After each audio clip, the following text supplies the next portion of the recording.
faktor genetik, jenis kelamin, usia. Semakin bertambahnya usia, maka fungsi dari organ akan berubah atau menurun, akhirnya meningkatkan resiko untuk penyakit kardiovaskular. Lalu bobot badan ya berpengaruh, lalu aktivitas fisik, dan juga kebiasaan.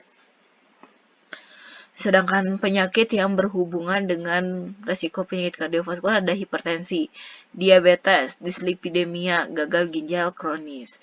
Gagal ginjal kronis sangat berpengaruh pada darah seseorang, karena kita ketahui bahwa ginjal merupakan organ yang penting untuk menyaring atau memilah senyawa mana yang masih dibutuhkan tubuh, senyawa mana yang harus dikeluarkan. Nah, ketika ginjal rusak, maka tidak mampu menyaring, akhirnya semua senyawa berada dalam darah, akhirnya memperberat fungsi jantung, bisa merusak dinding dari pembuluh darah, akhirnya bisa terjadi infeksi, akhirnya menginduksi penyakit kardiovaskular. Nah, bagaimana sih untuk menjaga tidak terjadinya penyakit kardiovaskular dari sisi preventif? Nah, kita bisa melakukan perbaikan dengan memperbaiki nutrisi yang kita butuhkan setiap harinya, dan berapa jumlah yang harus kita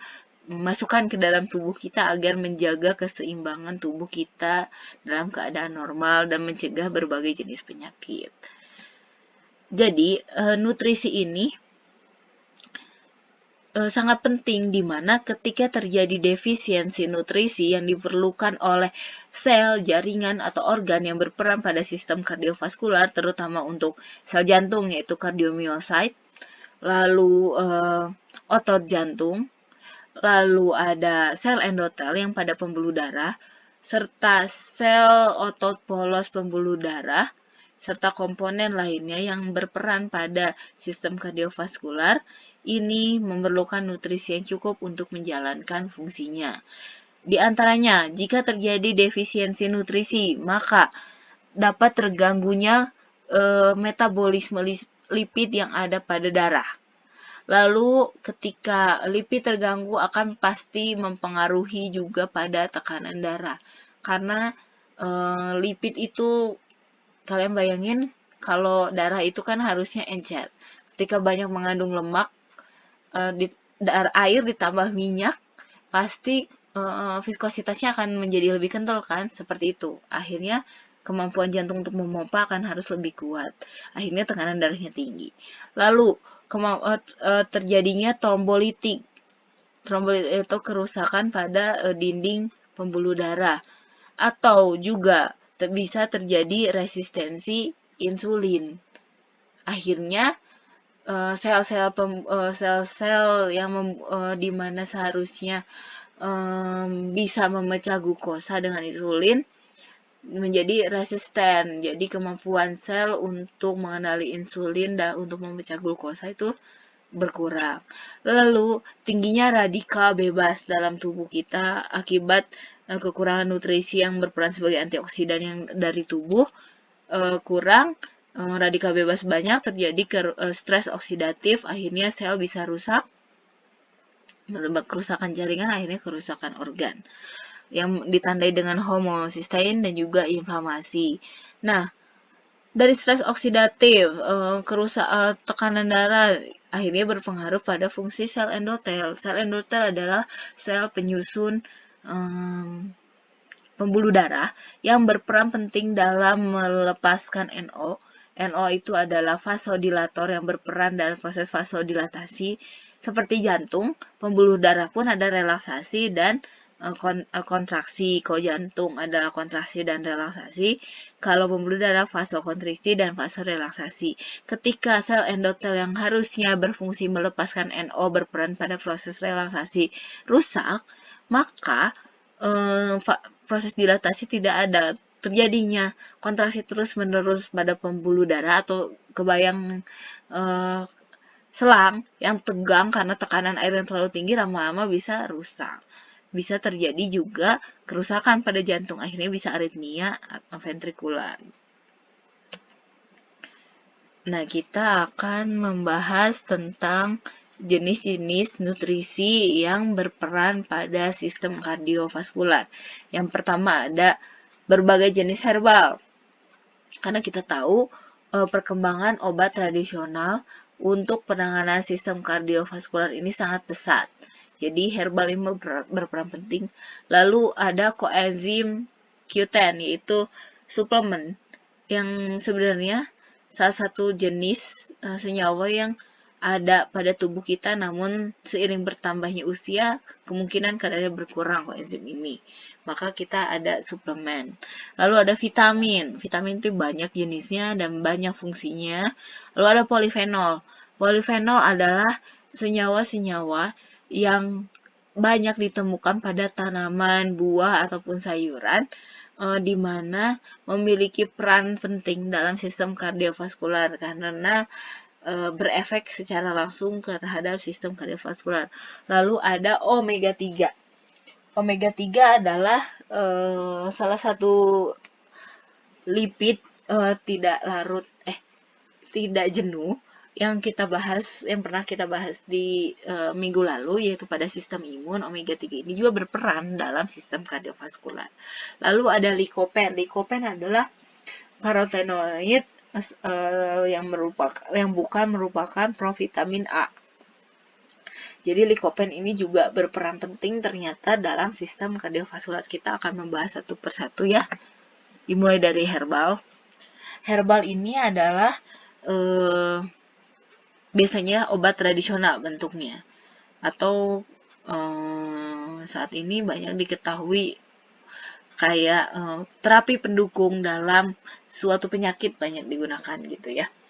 Nah, dipilih 3 jenis tanaman yang saat ini sudah dikenal secara luas, banyak diketahui oleh masyarakat, dan sudah produknya berada di pasaran dan memiliki pangsa pasar yang baik ya untuk penanganan sistem kardiovaskular. 3 tanaman ini adalah ginkgo biloba, lalu Allium sativum atau garlic atau bawang putih, serta Crataegus atau hawthorn. Ini adalah 3 tanaman yang sudah lengkap publikasinya dan sudah terbukti secara klinis memiliki efek terhadap sistem kardiovaskular.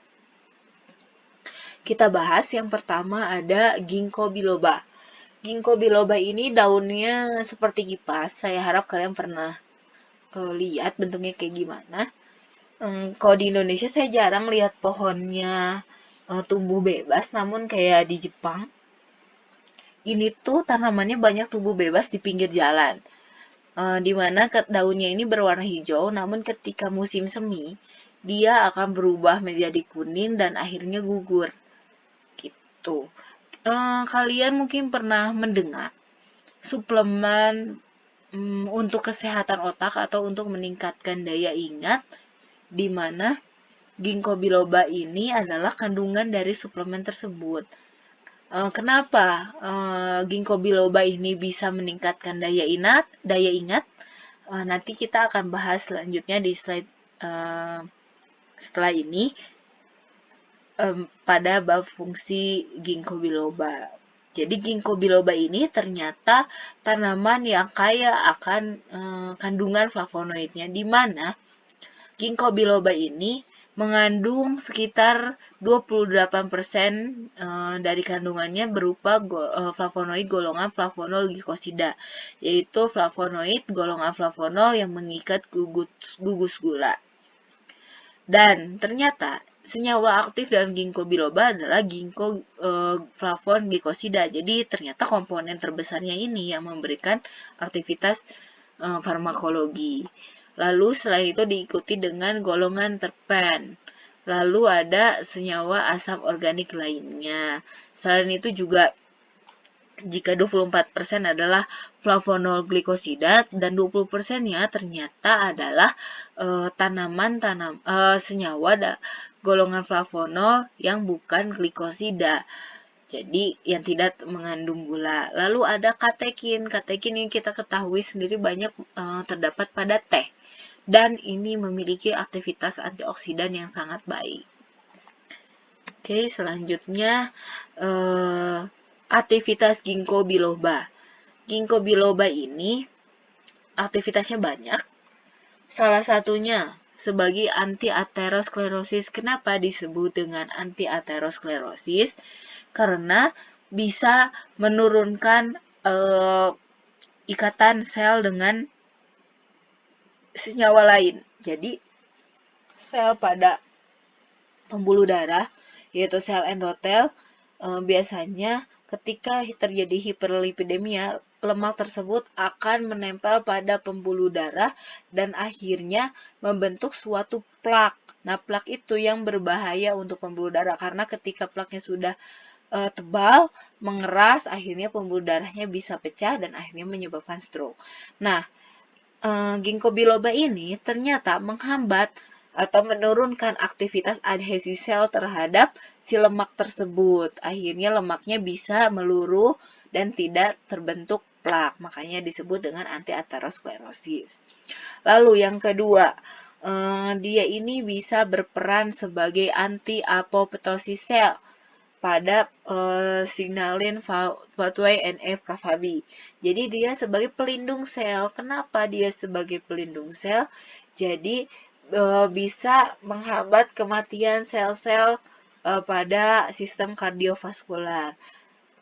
Kan jika terjadi faktor ada infeksi, ternyata ginkgo biloba ini bisa membantu recovery agar tidak terjadi proses apoptosis atau pemusnahan sel.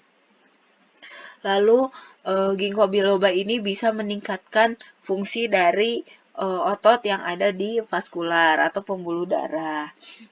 Lalu yang keempat, ginkgo biloba ini bisa sebagai antitrombotik atau disebut dengan pelancar darah atau pengencer darah, di mana aktivitasnya adalah menurunkan aktivasi dari platelet dalam proses pembekuan darah. Oleh karena itu, kenapa ginkgo biloba ini banyak dimanfaatkan sebagai suplemen vitamin untuk otak? Karena aktivitasnya ini yang bisa memperlancar aliran darah. Ketika aliran darah lancar, berarti aliran oksigen ke otak pun akan lancar. Makanya kita bisa berpikir lebih jernih, memperbaiki daya ingat, karena semuanya butuh oksigen.